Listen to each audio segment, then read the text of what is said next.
사무엘하 24장 1절에서 9절의 말씀입니다. 사무엘하 24장 1절에서 9절의 말씀 함께 읽겠습니다. 여호와께서 다시 이스라엘을 향하여 진노하사 그들을 치시려고 다윗을 격동시키사 가서 이스라엘과 유다의 인구를 조사하라 하신지라.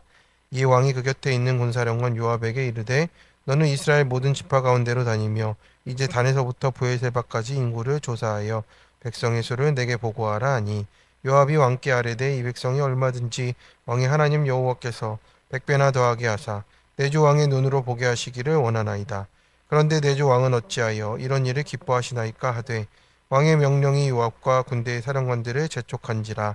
요압과 사령관들이 이스라엘 인구를 조사하려고 왕 앞에서 물러나 요단을 건너 갓골짜기 가운데 성읍 아로엘 오른쪽 곧 야세 맞은 쪽에 이르러 장막을 치고 길르앗에 이르고 닷딤 호시 땅에 이르고 또 다냐안에 이르러서는 시돈으로 돌아 두로 견고한 성에 이르고 히위 사람과 가나안 사람의 모든 성읍에 이르고 유다 남쪽으로 나와 브엘세바에 이르니라.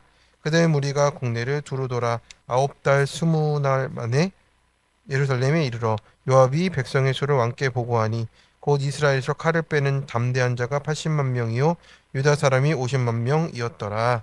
아멘. 네, 기도하겠습니다. 하나님, 오늘 다윗이 격동됩니다. 말씀 앞에 서지 못하니 하나님, 다윗이 또 무너집니다. 우리도 그 모습을 보며 내 안에 있는 다윗을 보고 회개하게 하옵소서. 예수님 이름으로 기도드립니다. 아멘. 네, 오늘 사무엘하 24장의 말씀으로 격동된 다윗의 말씀을 함께 나누고자 합니다. 다윗의 인생은 이제 막바지에 접어들었습니다. 이제 마무리하는 단계이고 또 이제 마지막 말이라고 하면서 여호와는 나의 반석이시고 산성이시고 요새이시고 한 이 고백이 참 너무 우리가 읽으면서도 또 묵상하면서도 많은 은혜를 받았습니다. 그런데 지금 은혜로 시작해서 은혜로 또 마무리해야 되는 때에 또 이제 안타까운 일이 또 시작이 되고 있습니다.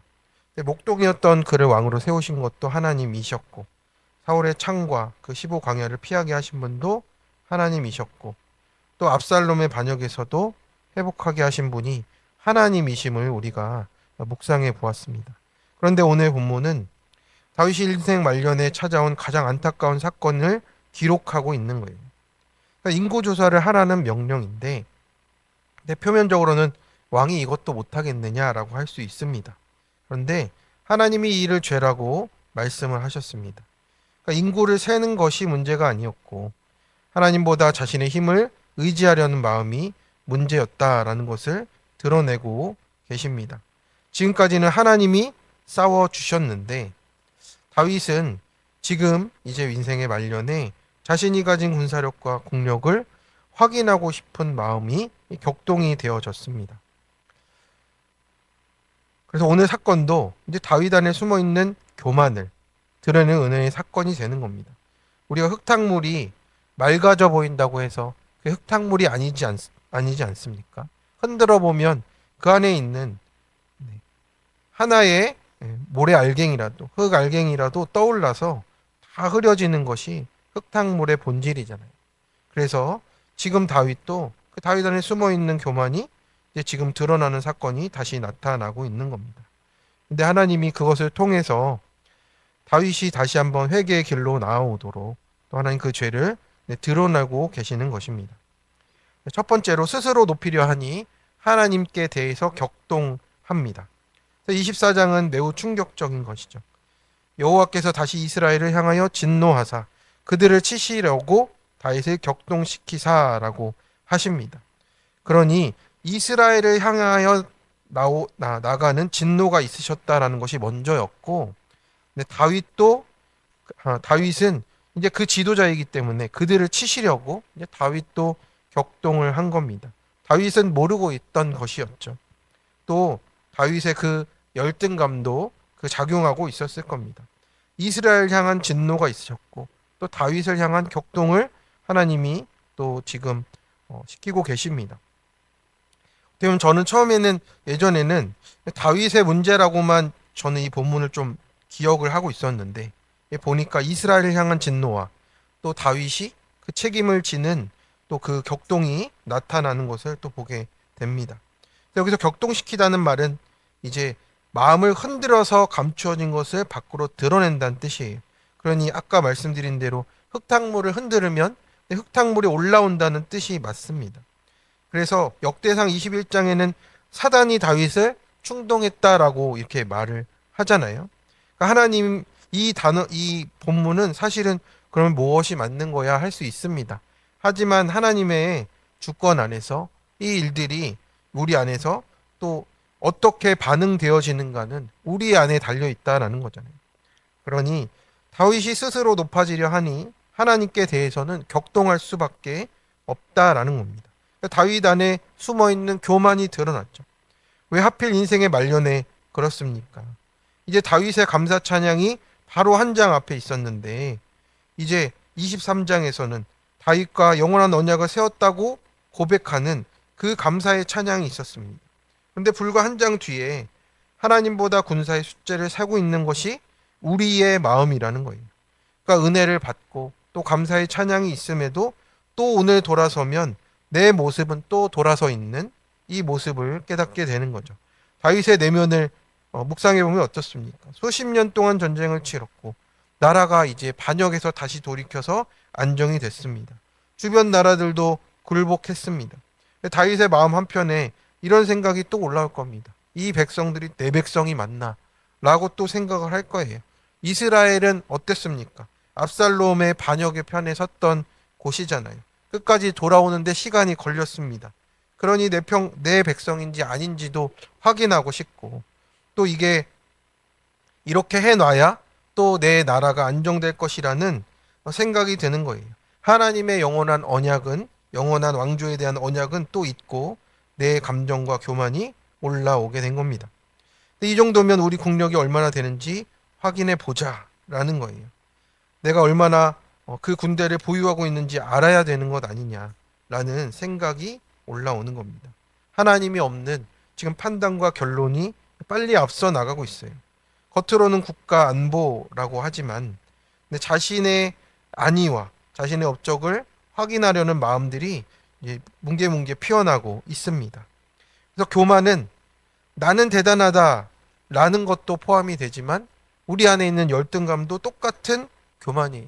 열등감에서 교만이 시작되고 그 교만이 또 나의 우월감으로 이어지는 게 열등감과 우월감은 결국에는 하나인 교만이라고 우리가 알고 있습니다.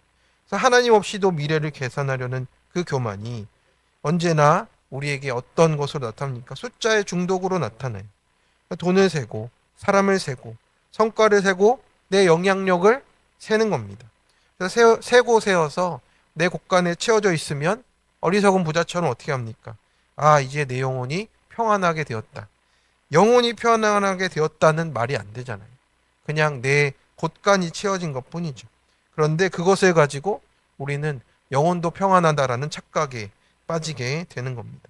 그래서 하나님은 숫자가 아니라 우리 가운데 있는 믿음들을 보게 하시잖아요.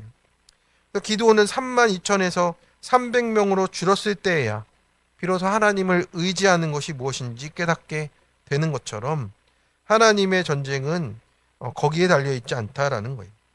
아브라함이 자식이 하나 없이도 하나님의 약속을 믿었던 것처럼 다윗은 어떻습니까? 군사의 숫자가 지금 내 마음을 안정케 한다라는 그 자리로 나아가고 있어요. 그래서 우리 믿음은 계산이 아니라 계산을 뛰어넘는 하나님을 믿는 것이라고 하시는 겁니다. 그래서 오늘 나를 흔드는 것이 무엇이냐? 내 사람이냐, 통장이냐, 또 건강이냐, 또 내 문제 속에서 또 해결해야 되는 내 결과들이냐.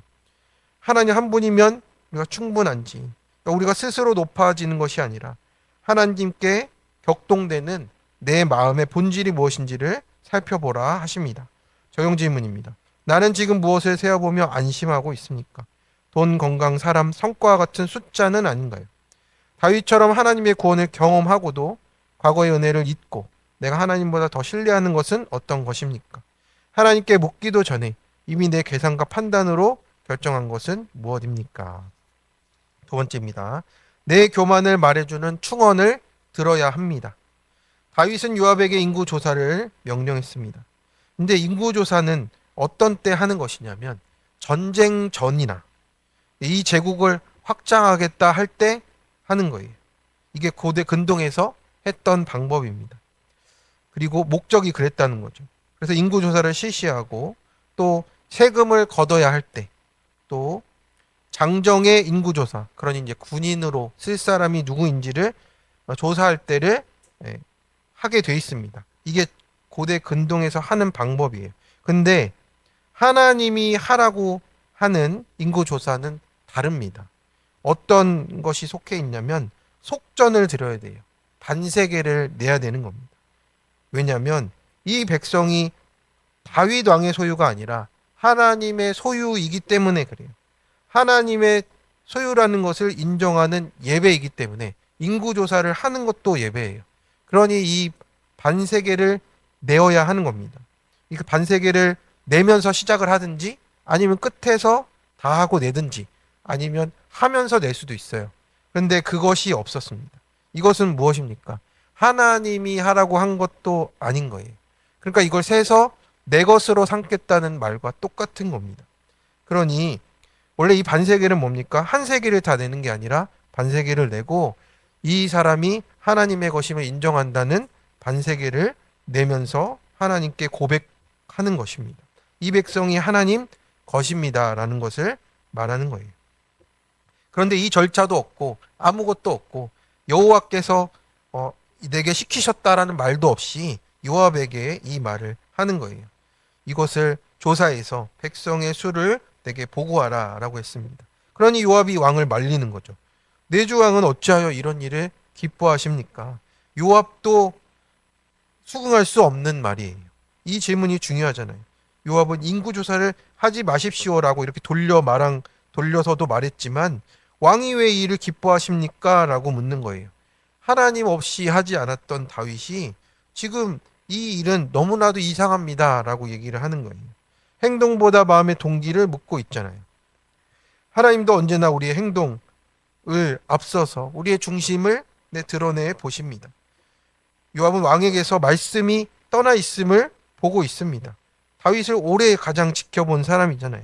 광야에서도 하나님께 묻고 전쟁 전에도 제사를 드리며 나아갔던 다윗이고 블레셋을 칠 때마다도 하나님께 올라갈까요? 라고 물어보던 다윗입니다.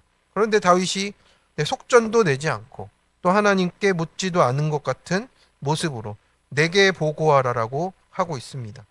기도 없이 말씀 없이 또 이런 모든 것들이 결정되어서 그냥 명령만 내려지는 상황이 됐습니다. 요압이 그것이 이상하니 왕이 하나님보다 자신의 판단을 더 신뢰한 것 같다. 이렇게 하면서 왜 이 일을 기뻐하십니까? 라고 물어보는 거예요. 그래서 말씀을 잃으니 숫자가 많아도 불안한 다윗의 모습입니다. 지금은 평안한 때가 맞잖아요. 전쟁 전이 아닌데 장정을 조사하라니 그것이 이상하다라는 겁니다. 말씀을 붙들면 하나님 한 분으로 충분한데 말씀이 떠나가니 끊임없이 내 눈에 보이는 것을 확인합니다. 사랑과 돈과 출석과 성과와 내 편이 몇 명인지 통장을 잔고를 세고 건강의 검진의 결과만 바라보고 하는 하나님의 샬롬을 다 잃어버린 모습을 보게 되는 겁니다. 그래서 이 모든 백성들을 모든 동네를 다니며 다 세웠습니다. 9개월이 넘게 걸렸잖아요. 그래서 이스라엘 80만, 유다 50만이라는 엄청난 숫자를 얻은 것입니다. 이 숫자를 얻은 순간 평안을 얻겠습니까? 그렇지 않습니다. 10절에 보면 이제 양심이 찔리기 시작하는 거예요. 말씀을 잃은 사람은 숫자가 많아도 불안하고 떠날까봐 불안하고 또 말씀을 붙든 사람은 가진 것이 없어도 평안하다라고 말하고 있습니다. 그래서 하나님은 요압을 통해서도 충언을 보내셨습니다. 왕께서 이것을 기뻐하시는 것이 이상하다라고 여기면서 지금 그것을 하는 이유를 모르겠다고 또 이 충언이 또 요압을 통해서 다윗에게 들려지게 하십니다. 말씀은 결국은 부담스러운 것입니다. 나를 향한 하나님의 사랑인데도 듣기 싫은 소리처럼 들리게 되어 있어요.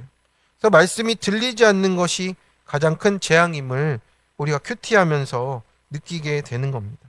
재정이 어려운 것이 재앙이 아니라, 건강 잃는 것만이 재앙이 아니라, 말씀이 내 마음을 찌르지 않는 것이 가장 무서운 재앙이라고 우리가 알고 있습니다.